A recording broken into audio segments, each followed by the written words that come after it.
All right, so this next subsection, it's a cool section. It's self-assessment. How do boards get traction, get a better understanding of themselves? You know, how do they self-assess?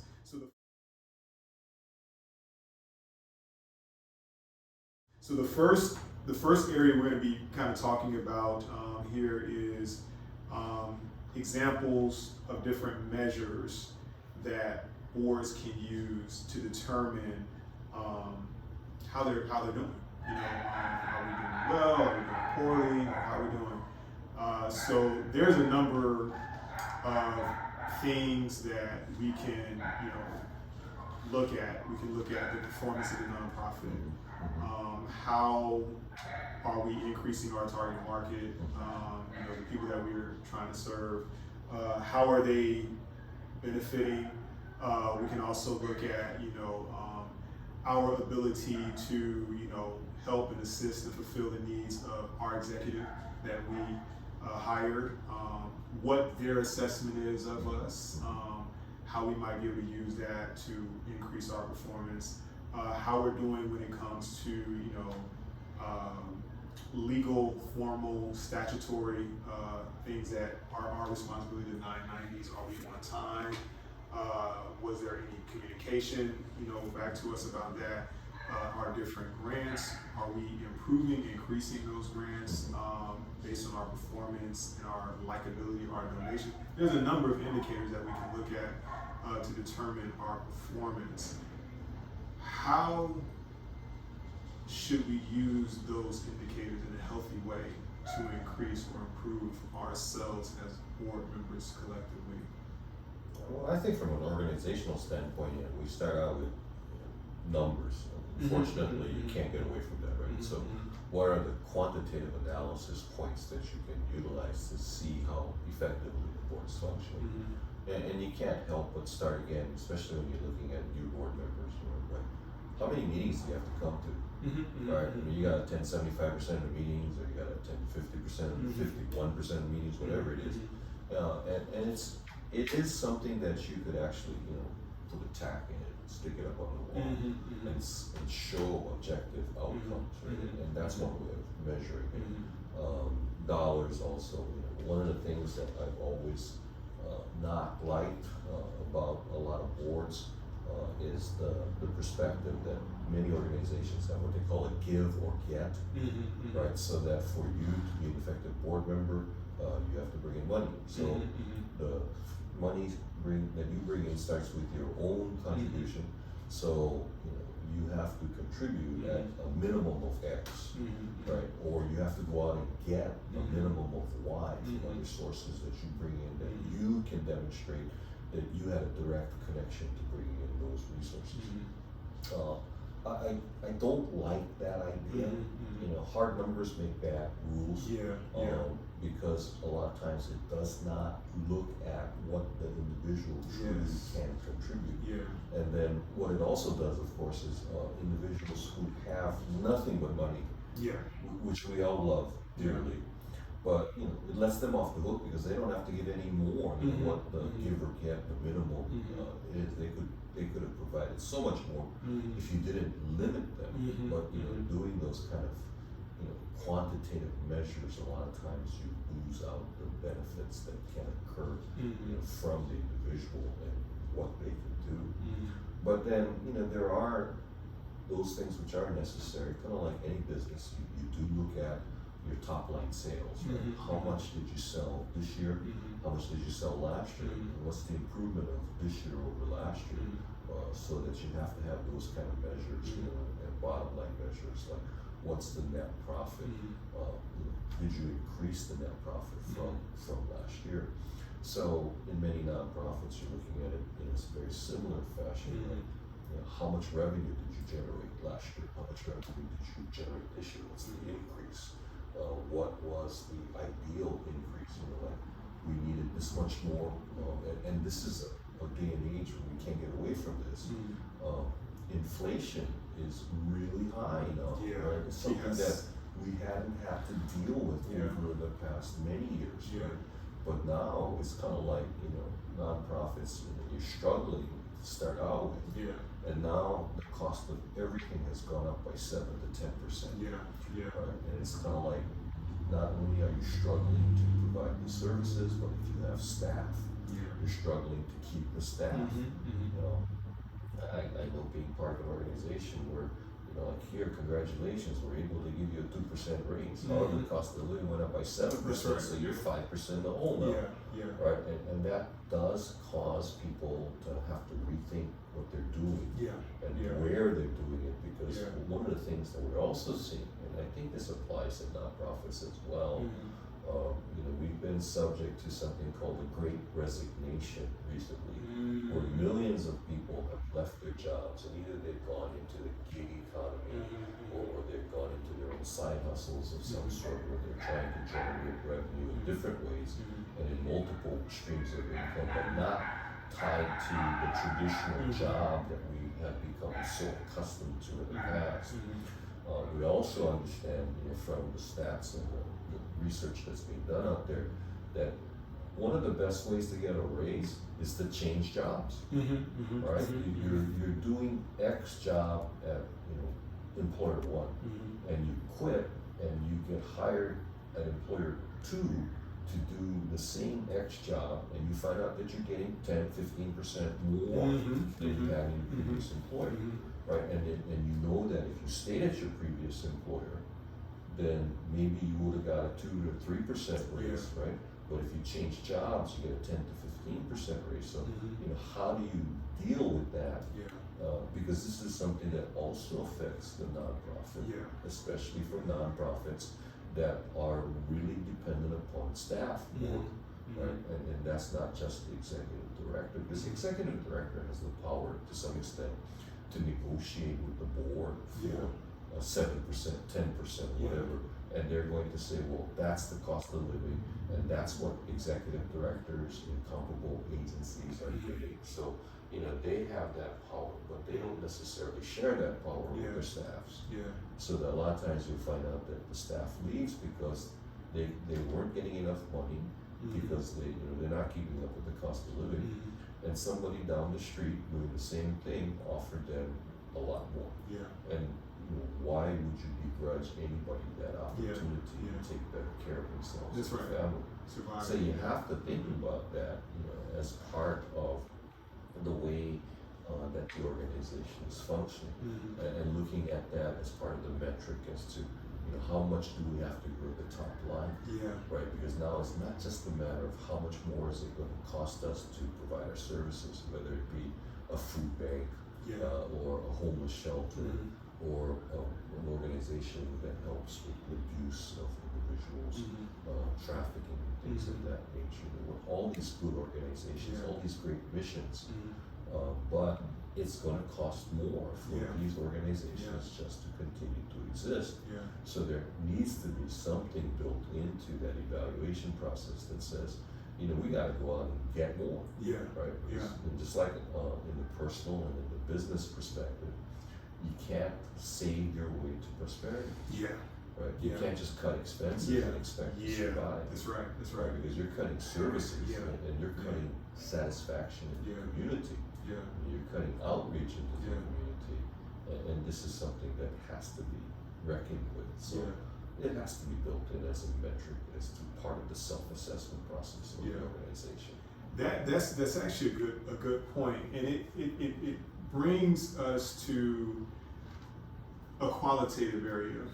The qualitative area, because of that, because of inflation, you know, what you're doing, if you're doing it well, sells, right?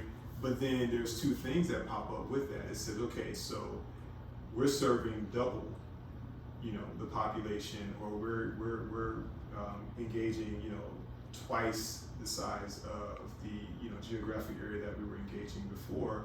Okay, that's good. That can sell. Now it's finding the medium. How are you gonna get that out? We have social media, because, you know, nobody has cable anymore. Everybody has, like, you know, I don't have to watch commercials. I can purchase a Hulu account where that's commercial free, same thing with Netflix. So how do I get that information out so that when I go and say, hey, donor, I know you gave 100 last year, can you give $200,000 this year? Sure.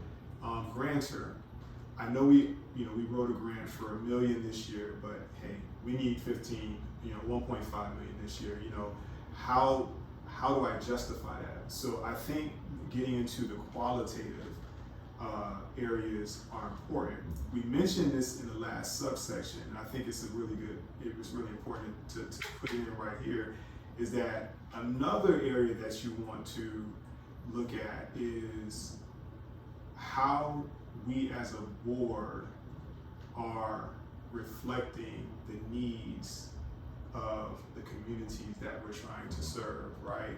Do we have the right perspective? Do we have the right outlook? Do we have the right disposition to not only serve our community better, but is giving us an uncomfortable disposition to make sure and have stake in making sure that we increase and improve and increase our revenue stream so that we are able to, impact our community in these positive ways. And when you mentioned this last time, I thought it was beautiful. It might be a good idea to every so often, just when the board gets together, take a picture of yourselves and then look and ask yourself, is this reflective or even gets close to reflecting the society, the community that we're trying to serve? And if it's not, then I think it is important to ask ourselves some questions. I have a story that I wanted to put in here, and it gets to this. I first got to Hawaii years ago, and my mission, my passion, I wanted to get to know my Native Hawaiian brothers and sisters, right? I wanted to get to engage them, understand, how they see the island and their perspective and what they can teach me about, how to respect these islands. So there was a picnic of some sort that I went to, native picnic, and at the picnic there was a young lady, not too removed from my own age, and she was very upset. She was really upset. The picnic had a few board members that put on that picnic, and they were in control of some mass amount of money that impacted her community directly, and she was very upset, and her main thing was they don't represent us because none of us are on their board. And that, I never forgot that. In the conversation that we just had from the last subsection, it made an impact on me, and that's why I'm bringing it out, because I think that's so very important when it comes to the communities that we serve. And you're doing good work. Nonprofits, you all are doing good work. Not saying anything about that, but are you doing the best work? And I think having a mix and makeup of the communities that you, and be it, like I mentioned before, be them, from, our Native American brothers and sisters, our Latino brothers and sisters, or our homeless brothers and sisters, like any of those folks, do we have some of the communities that we're serving? Do we have individuals from that area, from that aspect of life on our boards? That's a very important question. We might not, and it may be fine, but asking the question and then maybe why or why not, I think that's important. So yeah. Definitely. I think, from the social media world, and even before that, there are entities, organizations that are called user groups. Right? These are people of like ideas and like interests, and they get together and they communicate with each other, right? So you have focus groups, right? Things of organizations like that, groups like that, and you could have a representative coming from there, or you could have someone that works very closely with that community. So like, if you serve the homeless, you don't necessarily have to have a homeless individual on your board, though if they've gotten through that prospect, that point in life, and they are able, to help out in that capacity, You know, they're not so engaged in the day-to-day struggle just to survive. And if you can get somebody, great. You know, you can get, you know, but at the very least, have somebody that works with their community, That's like right. a social worker, That's right. who can represent what the needs of that community actually are. Because if not, we have our own idealized version of what it would take to make the situation better. And then we become the savior. You know, we don't want to be saviors, we want to be supporters. Speaking to that point, Wayne, there's something that you and Richard taught me when I first moved here, you know, because you all were my teachers as well when it comes to the culture, the environment, the community, and how to engage it the right way. And one of the things that I would be remiss if I didn't acknowledge that I just really had no idea of how to approach that. One, because, you know, I've never really had to, in that most of my life was, you know, going to school, hanging around family, doing sports, you know, working, you know, odd jobs. When I got into my profession as an accountant, just, you know, working the career.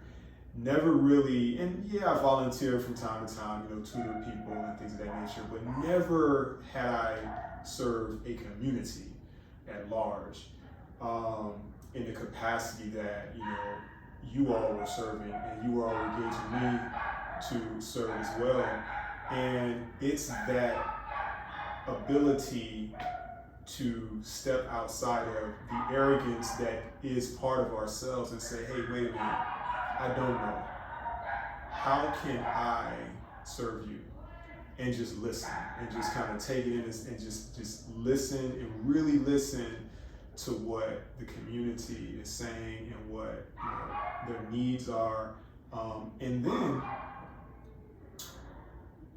explaining what your abilities are, and having them maybe engage how they might want to use those abilities, and if you're able to provide it in that, you know, that capacity. But that for me, that served me.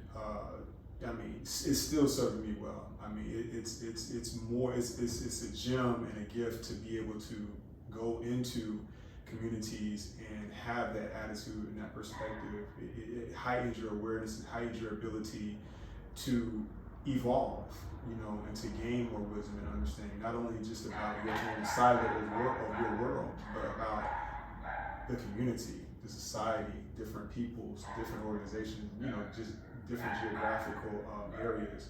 So I think that's invaluable, but it's a difficult trait to undertake. And when you have, when you're at a point where you feel disconnected from the community that you serve, speaking to board members, when we get to an area where we feel disconnected from the community, there might be another serious question that we might want to ask ourselves.